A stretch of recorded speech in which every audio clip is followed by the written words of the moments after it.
नमस्कार दोस्तों, मैं संतोष SPSC सिलेक्शन सेंटर में आपका स्वागत है। और मैं आशा करता हूं कि आप लोग पढ़ाई अच्छे से कर रहे होंगे और एग्ज़ाम आप लोगों का करीब है। RO जो दे रहे हैं उनके लिए स्पेशल जो काफ़ी तैयारी चल चुकी होगी आप लोगों की। बस आप लोगों को करंट की बहुत ज़रूरी, क्योंकि इसमें से 20-25 क्वेश्चन ऐसे आते हैं जो कि करंट अफेयर से क्वेश्चन रहते हैं। ठीक है, UPPCS हो, UPSC हो, ठीक है, UPSSC हो, ये सब क्या है तो मतलब करंट अफेयर्स क्वेश्चन, कोई भी एग्जाम हो उसमें करंट अफेयर का क्वेश्चन हमेशा पूछता रहता है ज़्यादा से ज़्यादा। तो अब देखते हैं इसका वेटेज जो है बढ़ रहा है, किसी भी एग्जाम में इसका वेटेज बढ़ रहा है।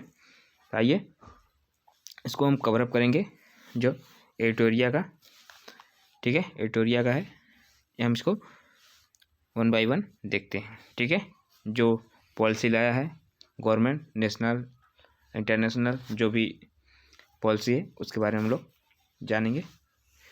तो आइए आज देखते हैं आज का पहला पॉलिसी क्या है। ठीक है, आइए स्टार्ट करते हैं। और वीडियो को ज़्यादा से ज़्यादा शेयर करना ना भूलें अपने दोस्तों को, और कोई भी आपको डाउट होता है तो आप उस पर कमेंट कीजिए और बेल आइकन को प्रेस कर नोटिफिकेशन प्राप्त कर सकते हैं। ठीक है, तो आइए हम देखते हैं क्या है क्वेश्चन आज का।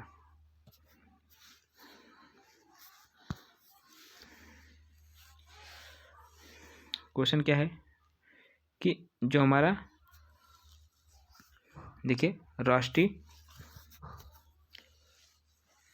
नेशनल लॉजिस्टिक पॉलिसी है, ठीक है, 2022 में दिया गया था। इसमें पूछा गया है, इसमें बताया गया कि हाल ही में भारत ने NLP का एक पूरा किया है। ठीक है, 1 वर्ष पूरा किया है किसमें? NLP में, ठीक है, नेशनल लेजिस्लेटिव पॉलिसी। ठीक है, इसमें जिसका उद्देश्य क्या है, इसका कम लागत में लॉजिस्टिक की लागत कम करना और 2030 तक वैश्विक बेंचमार्क तक पहुंचना। ठीक है, बेंचमार्क तक पहुंचना और 2030 तक 25 देशों में आना है। ठीक है, शीर्ष से 25 देशों के अंदर आ जाना है। यह कृषि उत्पादकों को बर्बादी को रोकना है, भौतिक संपत्तियों और गोदामों को मानकीकृत करने का लक्ष्य रखा गया है। सभी लॉजिस्टिक की निगरानी के लिए सिस्टम इम्प्रूवमेंट ग्रुप का संगठन किया गया है। ठीक है, इसमें 2025 तक मेन मुद्दा जो है ये जो लॉजिस्टिक है उसको लागत को कम करना और 2030 तक 25 देशों के अंदर, शीर्ष से 25 देशों के अंदर अपने को बनाए रखना। ठीक है, और इसका कार्य क्या है, यह भौतिक संपत्तियों के गोदामों को मानकीकृत को लक्ष्य को बनाए रखना। ठीक है, डेटा संचालित निर्णय संवर्धन तंत्र बनाना। ठीक है, और NLP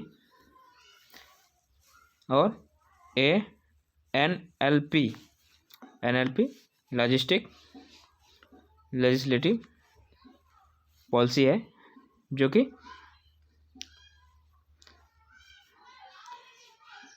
CLP क्या होता है? ठीक है, CLP क्या होता है? व्यापक लॉजिस्टिक एक्शन प्लान के तहत माध्यम से लागू किया जाएगा और इसे जिसमें 8 कार्य क्षेत्र होंगे। ठीक है, भारत के विश्व बैंक लॉजिस्टिक सूचकांक 2023 में 38वां स्थान है। ठीक है, ये हमारा इम्पोर्टेंट है, ये हमारा क्या है, इम्पोर्टेंट है, तो इसे हम लोग याद रखेंगे। ठीक है, नोट जो है ये हमारा विश्व लॉजिस्टिक सूचकांक में 38वां स्थान है। ठीक है, जबकि हमको 2030 तक क्या लाना है, 25 के अंदर। ठीक है, 25 तक लाना है। आइए अगला देखते हैं। एक PM विश्वकर्मा योजना निकाले थे। प्रधानमंत्री द्वारा विश्वकर्मा योजना निकाला गया था। इसमें क्या क्या है उसके बारे में जानते हैं। ये देखिए क्या है कि एक एक पॉलिसी के बारे में आप लोग जान रहे हैं। इसमें क्वेश्चन कभी पूछ सकता है कि जो अभी हमने बताया NLP, जो NLP है वो कब तक अभी किस स्थान पर है, पूछ लेगा कौन सा स्थान है, 38वां, 32वां, 34वां, 86वां है, सूचकांक के तौर पर पूछ लेगा। ठीक है, तो हमारा 38वां, जबकि पूछ लेगा कि कब तक या 25 स्थान तक अपना स्थान ग्रहण करने का लक्ष्य रखा है, तो 2030 तक। ठीक है, आइए अगला देखते हैं। PM विश्वकर्मा योजना। PM विश्वकर्मा योजना है क्या? 17 सितंबर को विश्वकर्मा जयंती के अवसर पर, पहले देखिए 17 सितंबर क्या है। 17 सितंबर को ही क्या मनाया जाता है? विश्वकर्मा पूजा। ठीक है, विश्वकर्मा पूजा उसी दिन यह निकाला गया था, विश्वकर्मा योजना। इस अवसर पर प्रधानमंत्री पारंपरिक शिल्प और कौशल में लगे श्रमिकों को सरकारी सहायता देने के लिए नई दिल्ली में PM विश्वकर्मा योजना की शुरुआत की है। कहाँ से शुरुआत की है? दिल्ली से। ठीक है, क्वेश्चन ऐसे भी पूछ देगा कहाँ से स्टार्ट किया है? दिल्ली से स्टार्ट किया है। और इसका टारगेट क्या क्या है, लक्ष्य क्या है? सूक्ष्म, लघु और MSP जिसे कहते हैं, MSP। ठीक है, MSP, माइक्रो, स्मॉल और प्रोडक्ट। ठीक है, यह नोडल एजेंसी और यह एक केंद्रीय क्षेत्रीय की योजना है। ठीक है, जबकि अवधि इसकी है 2023 से 24 तक, वित्तीय वर्ष से 2027-28 तक किया गया है। अब तक प्रारंभिक परिव्यय 13,000 करोड़ रुपए और इसमें 18 पारंपरिक क्षेत्र हैं। पारंपरिक क्षेत्र क्या होते हैं? जिसमें हमारे जो जहाँ पर खर्च किया जाता है, जिस मतलब कौन कौन सा पारंपरिक फेस्टिवल, मतलब उसमें कौन कौन सा इन्वॉल्व है, कहाँ कहाँ ले सकते हैं, 18 तरह के उसमें कार्य क्षेत्र पड़े हुए हैं। इसका उद्देश्य क्या है, टारगेट क्या है? टारगेट देखते हैं क्या क्या है। टारगेट क्या है? टारगेट हमारा है कि PM विश्वकर्मा प्रमाण पत्र, ID कार्ड बनेगा, कौशल उन्नयन मतलब बढ़ोतरी होना, टूल किट प्रोत्साहन करना। टूल किट्स मतलब आप समझे रहेंगे कि जो विश्वकर्मा लोग होते हैं, विश्वकर्मा ये नहीं कि सब विश्वकर्मा के बारे में कर रहे हैं, जो कार्यरत हैं, जो कौशल में कार्यरत हैं, उनके लिए प्रोत्साहन करना, ऋण देना, डिजिटली प्रोत्साहन करना, विपणन समर्थन करना, ये सब क्या है? उनको जो कार्यरत हैं उनको बढ़ावा देने के लिए सब कार्य किया गया है। पात्रता कौन होगा इसके लिए? पात्र कौन है? इसकी आयु 18 वर्ष होनी चाहिए। लाभ परिवार के लिए सदस्य तक ही सीमित रहेगा। ठीक है, लाभ परिवार के एक सदस्य तक ही सीमित रहेगा। यह नहीं कि परिवार के सभी सदस्य जाकर उसका लाभ ले सकते हैं, नहीं, परिवार के एक सदस्य। ठीक है, दूसरा क्या है? परिवार और क्या है? हाथों और औजारों से काम करने वाले कारीगरों और शिल्पकारों के लिए। ठीक है, यह उद्देश्य कर्मचारियों को, जो कंपनी है, फैक्ट्री है, ये सब क्या है, जो भी कौशल विश्वकर्माई काम है, जैसे लोहा लकड़ पीटना, आप लोग देखते हैं गाँव में जो हंसिया, खुरपी, हथौड़ा, ये सब क्या बनवाते हैं, तो वही चीज़ विश्वकर्मा पूजा के तहत में आता है। ठीक है, तो उनको क्या समर्थन बढ़ावा देने के लिए कार्य किया जाता है। तो पात्रता 18 वर्ष होनी चाहिए, घर में एक लोग रहेंगे और हाथों और औजारों से काम करने वाले को भी बढ़ोतरी मिल सकती है। आइए अगला पॉलिसी देखते हैं। अगला पॉलिसी क्या है? सशस्त्र बल विशेष अधिकार अधिनियम, यानी AFSPA 1958 में अधिनियम द्वारा लगाया गया था। जो सशस्त्र बल विशेष अधिकार अधिनियम है 1958 में लाया गया था।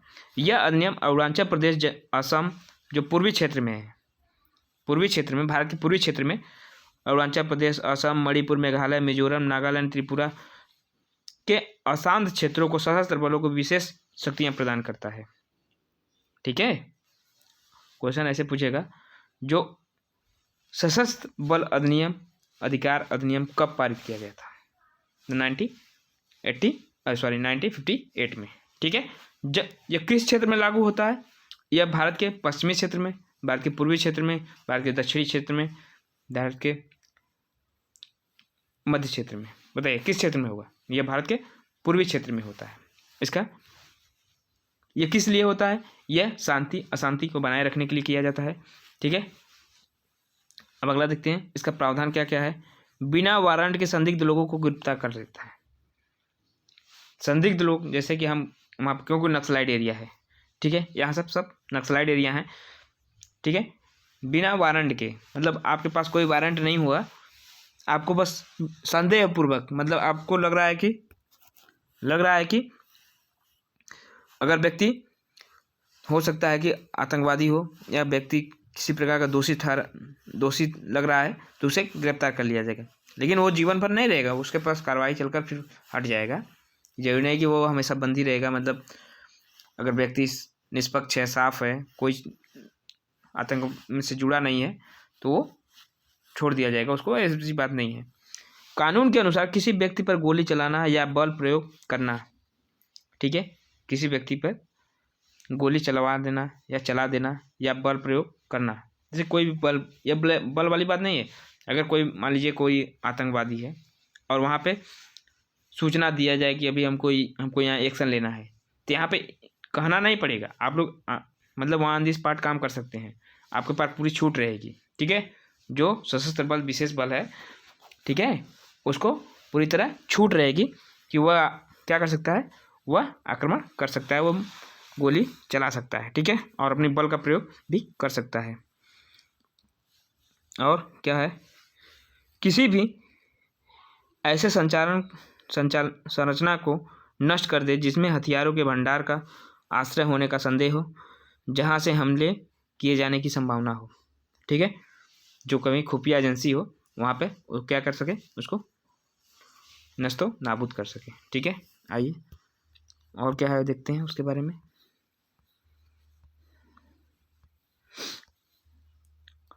और साक्ष्य के लिए बिना वारंट के तलाशी लेना, यह नहीं कि हमको वारंट है कि आप लोगों को घर परिवार अथवा घर तलाशी करना है, वारंट नहीं रहना चाहिए। ये ऑन द स्पॉट, मतलब वहाँ पे जो भी एक्शन लिया जा रहा है वो पूरी तरह किसी भी प्रकार का कोई रोक टोक नहीं है। ठीक है।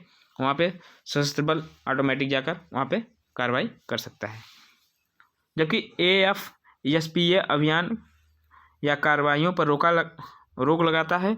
अधिनियम के तहत शक्तियों का प्रयोग करते समय की गई कार्रवाइयों के लिए कर्मियों के खिलाफ केंद्र में मंजूरी को छोड़कर, ठीक है, जो कार्रवाई है कर्मियों के खिलाफ केंद्र में मंजूरी को छोड़कर। सिफारिशें क्या हैं? न्यायमूर्ति BP जीवन रेड्डी समिति ने इसे निरस्त कर सिफारिश करने की, ठीक है, इसे निरस्त करने की सिफारिश की थी। कौन? BP जीवन रेड्डी ने।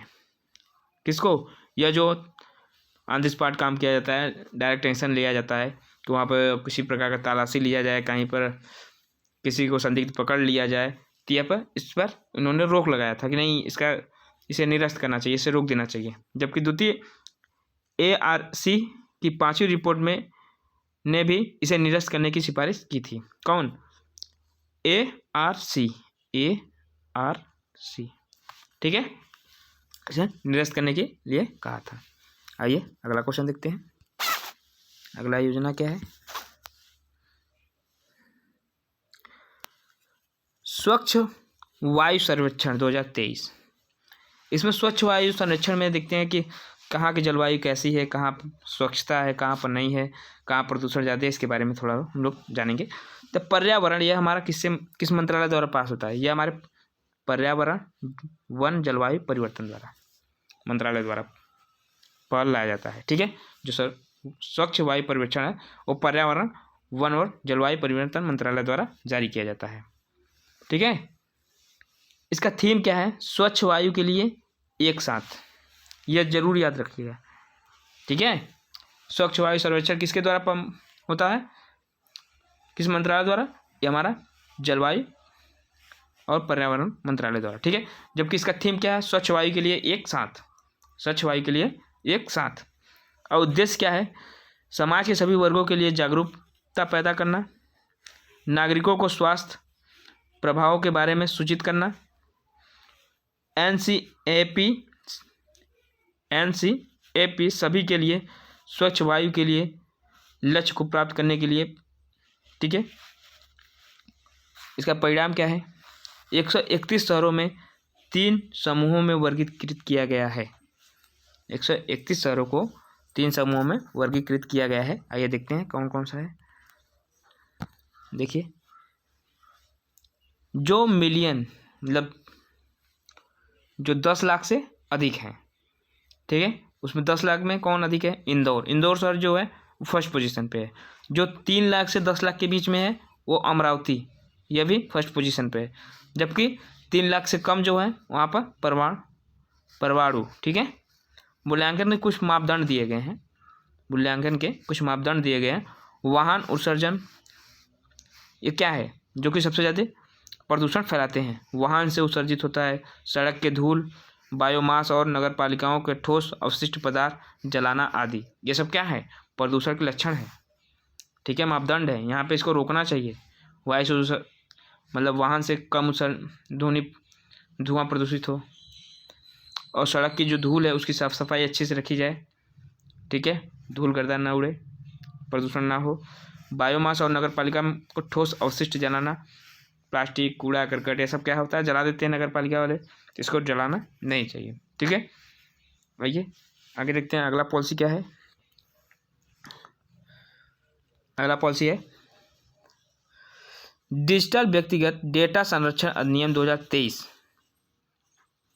डिजिटल व्यक्तिगत डेटा संरक्षण अधिनियम 2023 ये क्या है? इसमें क्या क्या मुख्य बातें हैं? भारत में वस्तुओं और सेवाओं के पेश करते समय भारत के भीतर और भारत के बाहर डिजिटली व्यक्तिगत डेटा का संग्रहण लागू होता है। यह जो है भारत के भीतर भी और भारत के बाहर भी डेटा संरक्षण के लिए लागू होता है। यह भारतीय डेटा संरक्षण बोर्ड की स्थापना की जाती है। व्यक्तिगत डेटा को व्यक्तिगत समाहित पर केवल वैध उद्देश्य के लिए संसाधित किया जाता है, लेकिन वैध उपयोग के लिए छूट दी जाती है। जबकि अधिनियम व्यक्तियों को जानकारी प्राप्त करने, सुधार और मिटाने और शिकायत निवारण का अधिकार है सहित कुछ अधिकार प्रदान करता है। जैसे अधिनियम व्यक्ति जो कुछ ऐसे व्यक्ति होते हैं जिन्हें उसमें सुधार किया जा सकता है।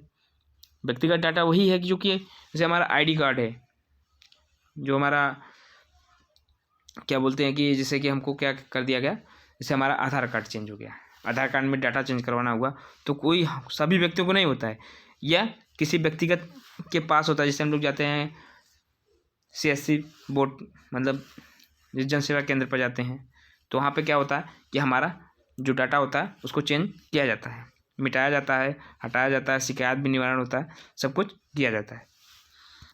आइए अगला क्वेश्चन देखते हैं। अगला क्या है और कुछ देख लेते हैं। टिप्पणी इसमें क्या क्या दिया है। ये डेटा सुरक्षित के लिए 7 सिद्धांतों को रूपरेखा है। 7 सिद्धांतों पर रूपरेखा बनाया गया है, ठीक है। टिप्पणी क्या है? ये कब लाया गया था? ये 2017 में लाया गया था। कोर्ट में निजता मौलिक अधिकार माना गया, ठीक है। KN पुट्टुस्वामी केस 2017 में, ठीक है। इसे क्या कहा जाएगा? निजता का मौलिक अधिकार माना गया है, ठीक है। न्यायमूर्ति कृष्ण समिति ने इस अधिनियम को प्रारंभिक मसौदा प्रस्तावित किया है। ये बहुत जरूरी है। अगर पूछ लिया कि किस केस द्वारा डिजिटल व्यक्तिगत डेटा संरक्षण अधिनियम लाया गया, तो यह KN पुट्टुस्वामी केस 2017 और न्यायमूर्ति श्री कृष्ण समिति के अधिनियम द्वारा प्रस्तावित किया गया, ठीक है। आइए अगला देखते हैं। अगला क्या है? अगला क्वेश्चन अगला क्या है? विभिन्न कानूनों में सुधार। जो विभिन्न नए कानून बनाए गए हैं उसमें क्या क्या सुधार करना चाहिए, इसके बारे में हम लोग जानेंगे। तो विभिन्न कानूनों में जो सुधार किए गए थे इसके बारे में लोग जानेंगे। पहला क्या है, भारत न्याय संहिता 2023 लाया गया था। इसमें क्या क्या बदलाव गया, ये किस पर, यह भारतीय दंड संहिता 1860 का स्थान ले गया। जो 1860 में न्याय संहिता लाया गया था न्याय के लिए, उसमें इसे लाया गया है। राजद्रोह, आतंकवाद और संगठित अपराध की कई नई परिभाषाएं दी गई हैं। मॉब ब्लीचिंग के लिए अलग से दंड निर्देश करता है। मॉब ब्लीचिंग क्या होता है इसके बारे में हम लोग अच्छी से बात बताएंगे। मॉब ब्लीचिंग क्या होता है, ठीक है, मॉब ब्लीचिंग क्या होता है मैं इसे बाद में आप लोग को डिफाइन कर दूंगा क्या होता है मॉब ब्लीचिंग। 18 साल से कम उम्र के महिलाओं से सामूहिक बलात्कार के लिए मौत की सज़ा, और इसमें पहले यह उम्र 12 वर्ष था, ठीक है।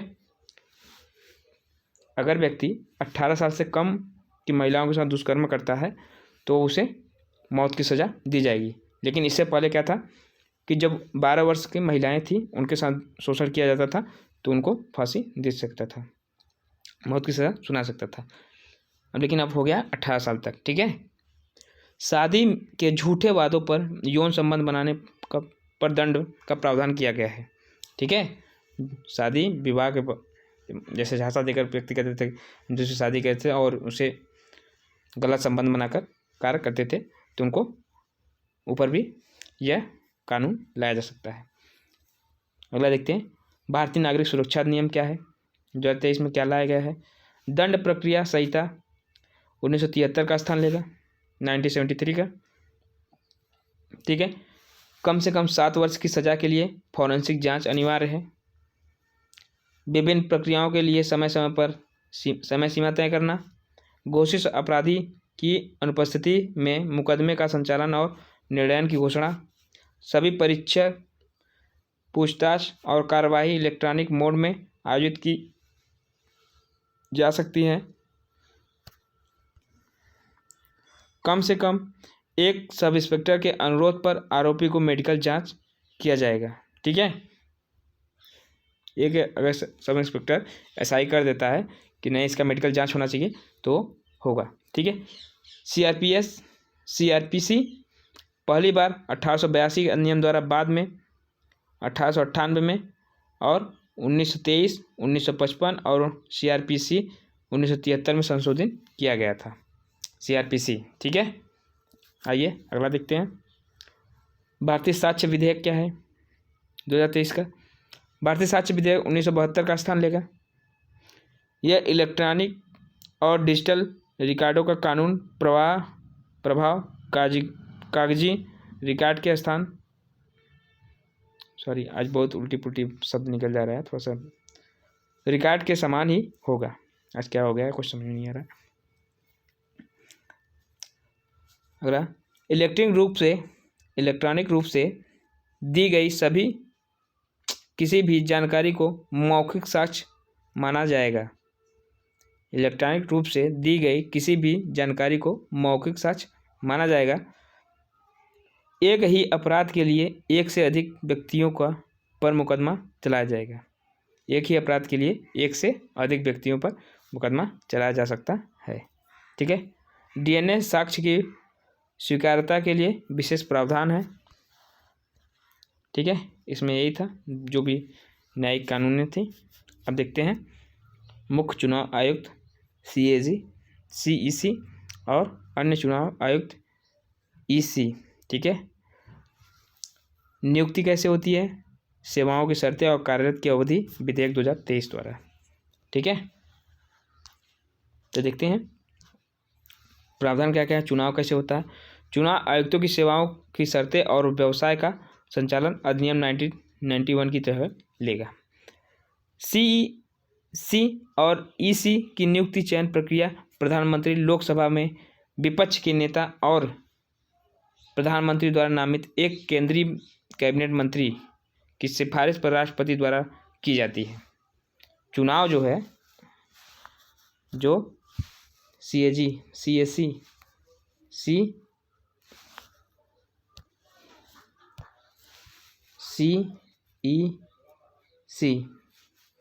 CEC जो है उनका चुनाव कैसे होता है? प्रधानमंत्री लोकसभा के विपक्ष नेता, ठीक है, प्रधानमंत्री और लोकसभा के विपक्ष नेता द्वारा नामित केंद्रीय कैबिनेट मंत्री, जो राष्ट्रपति की मतलब इनके सिफारिश पर राष्ट्रपति द्वारा नियुक्त किया जाता है, ठीक है। वो किसी प्रकार का कैबिनेट मंत्री हो, वह लोकसभा का विपक्ष नेता हो और प्रधानमंत्री उसको स्वीकार करता है, ठीक है। इसके द्वारा सिफारिश करने पर, प्रधानमंत्री द्वारा सिफारिश करने पर राष्ट्रपति इसे नियुक्त करता है। और क्या है आगे देखते हैं।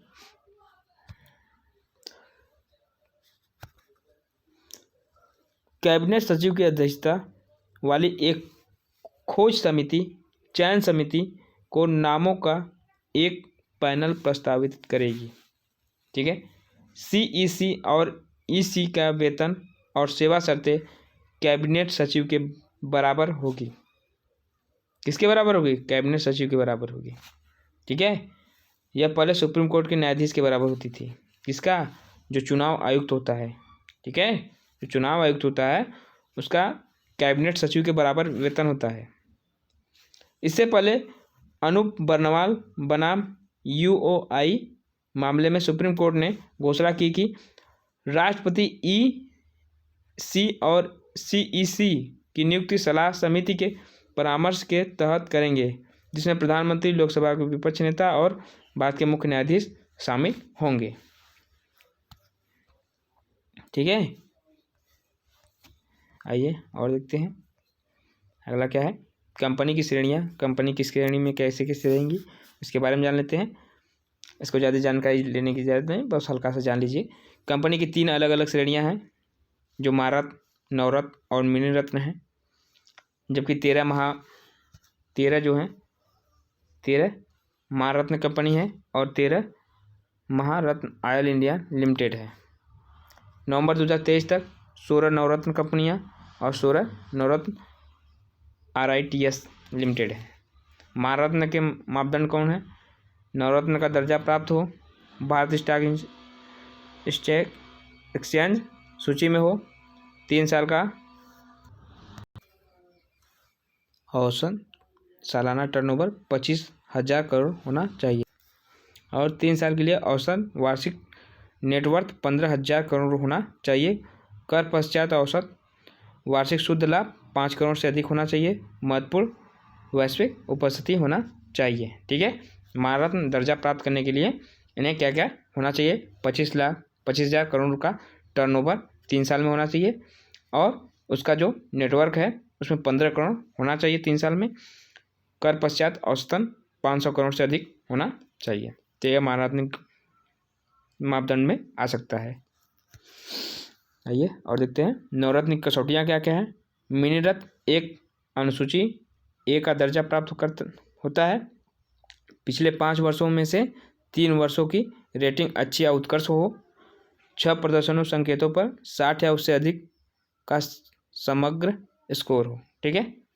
आइए देखते हैं state of India's words report 2023 क्या है।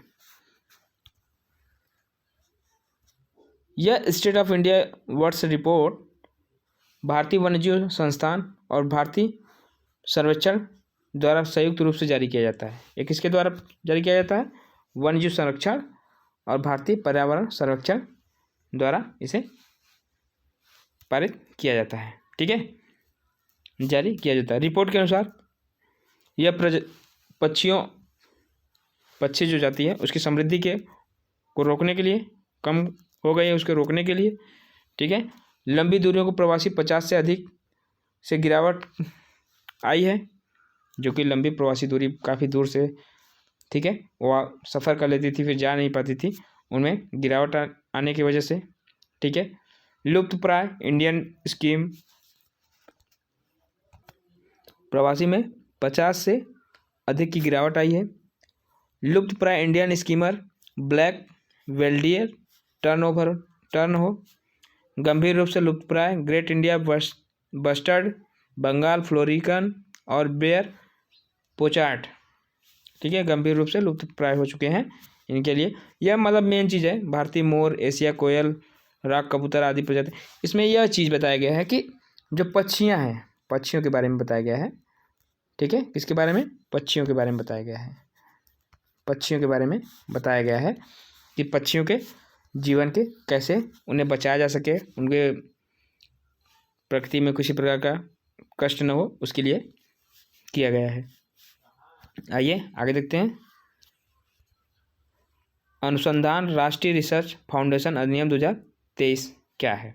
विज्ञान और प्रौद्योगिकी मंत्रालय ने यह विज्ञान इंजीनियर और अनुसंधान बोर्ड 2008 को निरस्त करेगा। ठीक है, इसे 2008 को निरस्त करेगा, जो विज्ञान और इंजीनियरिंग अनुसंधान बोर्ड है। ठीक है, अनुसंधान नेशनल रिसर्च फाउंडेशन की स्थापना की जाएगी। अब इसका नाम क्या रहेगा? National research foundation. ठीक है, जबकि पहले क्या था? क्या था? विज्ञान और इंजीनियरिंग अनुसंधान बोर्ड। ठीक है, इसका नाम प्रधानमंत्री की अध्यक्षता में की जाएगी।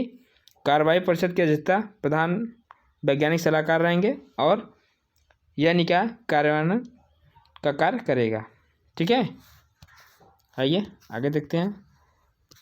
NRF के कार्य NRF।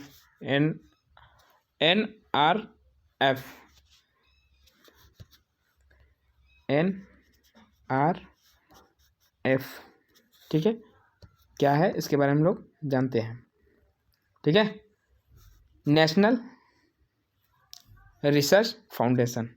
ठीक है, नेशनल रिसर्च फाउंडेशन, नेशनल का फुल फॉर्म है। ठीक है, इस अनुसंधान द्वारा नवाचार उद्यमिता के लिए रणनीति दिशा प्रदान करने के लिए देश का सर्वोच्च निकाय है।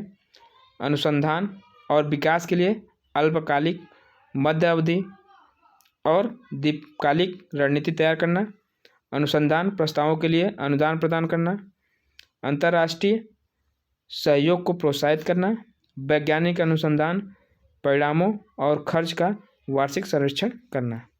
ठीक है, यह सब NRF का कार्य था। आइए आगे देखते हैं, आगे क्या है।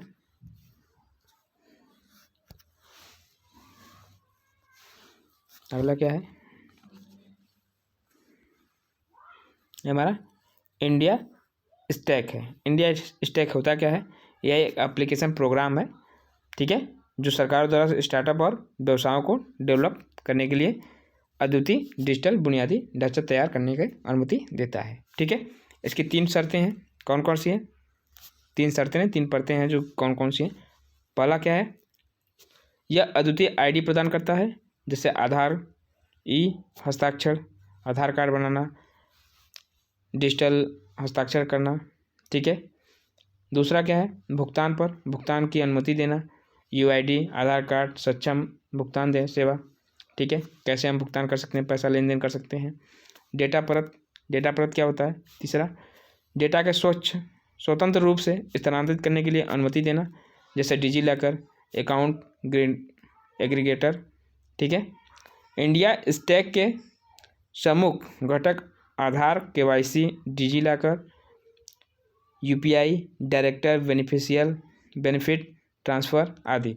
ये सब जो इंडिया स्टैक है, इसमें जो हमारे 3 किस प्रकार के कार्य होते हैं। डिजिटलाइजेशन बना रहा है भारत, एक डिजिटल भारत है, उसको मोदी द्वारा बनाया जा रहा है, सरकार द्वारा बनाई जा रही है।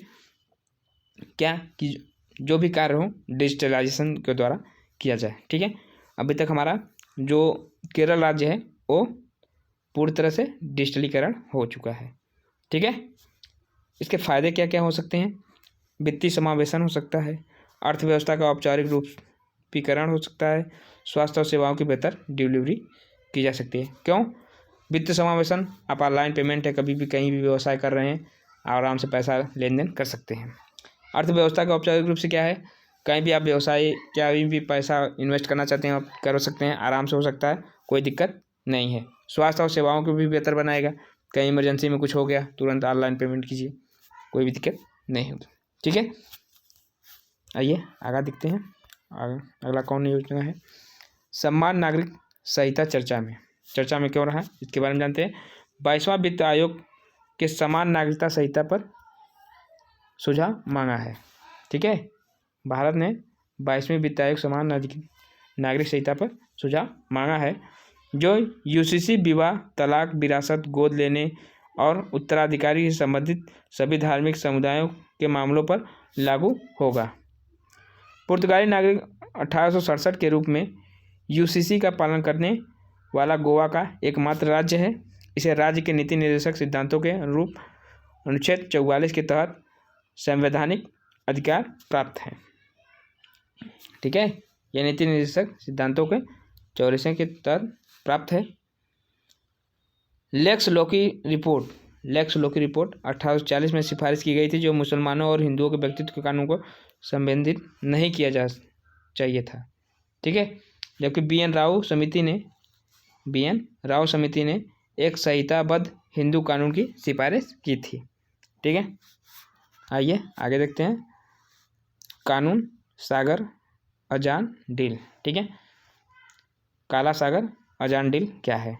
यह रूस के संयुक्त राष्ट्र, यह इंटरनेशनल, ठीक है, न्यूज़ है, यह इंटरनेशनल न्यूज़ है, जो रूस हाल ही में संयुक्त राष्ट्र और तुर्की की मध्यस्थता के रूप में रूस और यूक्रेन के बीच हस्तांतरित काला सागर लाभ समझौते के पीछे हट गया है। ठीक है, जो काला सागर का लाभ है उसे पीछे हट चुका है।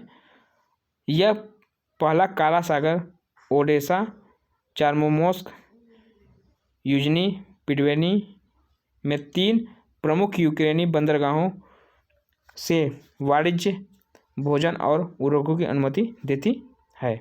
यह सौदा 120 दिनों की अवधि के लिए हस्तांतरित किया गया है। ठीक है, 120 दिन तक इस पर रोक लगा दिया गया है। आइए, राष्ट्रीय बहुआयामी गरीब सूचकांक क्या है? ठीक है, इसके बारे में जानते हैं। MIP मतलब राष्ट्रीय बहुआयामी गरीबी सूचकांक के लिए नोडल एजेंसी नीति आयोग ने हाल ही में MPI का दूसरा संस्करण जारी किया। किसने जारी किया है? यह नीति आयोग द्वारा जारी किया जाता है। यह कौन सा संस्करण है? दूसरा संस्करण है। इस रिपोर्ट के राष्ट्रीय परिवार स्वास्थ्य सर्वेक्षण के आधार पर तैयार किया जाता है।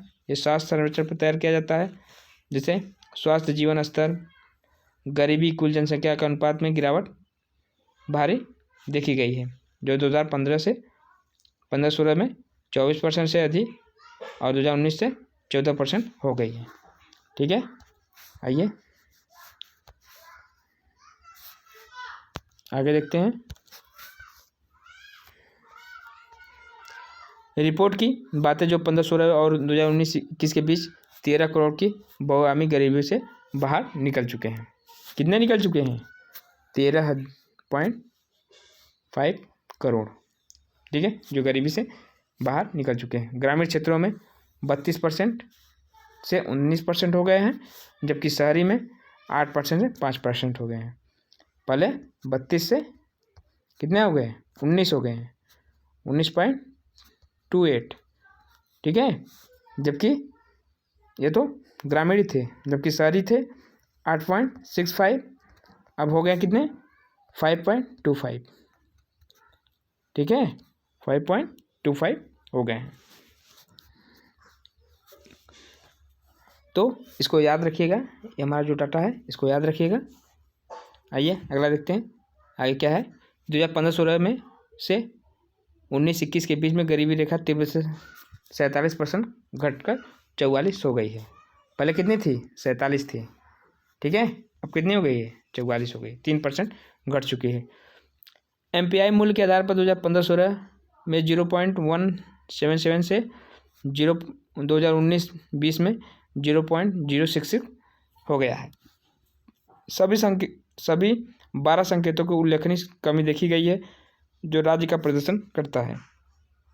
बहुआयामी गरीबी जनकल्याण का उच्चतम हिस्सा बिहार, झारखंड, मेघालय, MP ये सब में देखा गया है। प्रदर्शन उसका किया गया, कहाँ पर कितना क्या क्या बदलाव किए गए। बहुआयामी के अनुपात में सबसे तेज कमी किस में आई? यूपी में, बिहार में, MP, उड़ीसा और राजस्थान। नोट, केरल की हिस्सेदारी सबसे कम रही, केरल की सबसे कम रही। जबकि बिहार के पूर्ण अवधि में MPI मूल्य में सबसे तेज कमी देखने को मिला। ठीक है, आइए अगला देखते हैं। उत्पादन से जुड़े प्रोत्साहन, PLI योजना क्या है? 2.0 है क्या? इलेक्ट्रॉनिक और सूचकांक प्रौद्योगिकी द्वारा मंत्रालय द्वारा जारी किया जाता है। इलेक्ट्रॉनिक और सूचना प्रौद्योगिकी मंत्रालय द्वारा। ठीक है, PLI का सूक्ष्म घरेलू निर्माण को वैश्विक स्तर पर प्रतिस्पर्धा बनाए रखना। 14 विनिर्माण क्षेत्रों में चिकित्सा उपकरण, खाद्य उत्पादन, कपड़ा उत्पादन आदि के में उपलब्ध है। IT हार्डवेयर के लिए PLI 2.0 है। लक्ष्य खंड में शामिल है laptop, tablet, all in one PC, server और भारत में अल्ट्रा स्मॉल फॉर्म फैक्ट्री निर्मित किया जाएगा। ठीक है, मुख्य निर्देशित क्या है? शुद्ध वृद्धिशील बिक्री पर लगभग 5% का प्रोत्साहन, सचिवों का अधिग्रहण प्राप्त समूह योजनाओं की निगरानी करेगा और प्रोत्साहन अवधि 6 वर्ष के लिए। ठीक है, आइए आगे देखते हैं। अगला क्वेश्चन क्या है? अपशिष्ट प्रबंधन संशोधन अधिनियम 2023 क्या है? यह पर्यावरण जलवायु मंत्रालय द्वारा पारित किया जाता है। अपशिष्ट पर्यावरण जलवायु मंत्री द्वारा किया जाता है, जो 2022 के अनुसूचित किया गया है। 1 अप्रैल 2023 से लागू होगा। ठीक है, 1 अप्रैल 2023 से लागू है। सभी निर्माताओं उत्पाद को रिफर्बिशों और रिसाइक्लिंग्स को